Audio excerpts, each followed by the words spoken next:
કચ્છના ભચાઉમાં ઓવરલોડ વાહનોના કારણે લોકો પરેશાન બન્યા। પવનચક્કીનો વિશાળ હિસ્સો લઈ જતું ટ્રેલર રસ્તાની વચ્ચે બંધ પડી જતા 48 કલાકથી વાહન વ્યવહાર ખોરવાયો।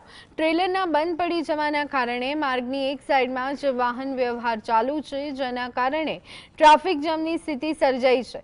વાહન ચાલકો અને સ્થાનિક લોકોને ભારે હાલાકીનો સામનો કરવો પડ્યો। ઓવરલોડ વાહનોની અવરજવરથી કચ્છના માર્ગો પર આવી સમસ્યા વારંવાર સર્જાતી હોવાની ફરિયાદ ઉઠી છે। કાલ રાત્રે આ પવનચક્કીનો અહીંયા એક્સિડન્ટ થયો છે, જે ભચાઉ 4 રસ્તા કહેવાય ત્યાં કણે, અને સવારથી કરીને લગભગ સાંજનો સમય થઈ ગયો, હજી સુધી આ પવનચક્કીઓના કોઈ અધિકારી કે પવનચક્કીઓના કોઈ કામ કરતા જવાબદાર વ્યક્તિ હજી સુધી અહીંયા આવ્યા નથી।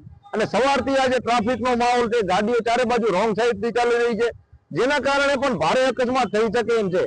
ત્યારે તંત્રને મારે વિનંતી છે કે તાત્કાલિક ધોરણે આ પવનચક્કીને અહીંથી હટાવવામાં આવે અને આ પવનચક્કીઓ ઉપર દંડ કરવામાં આવે।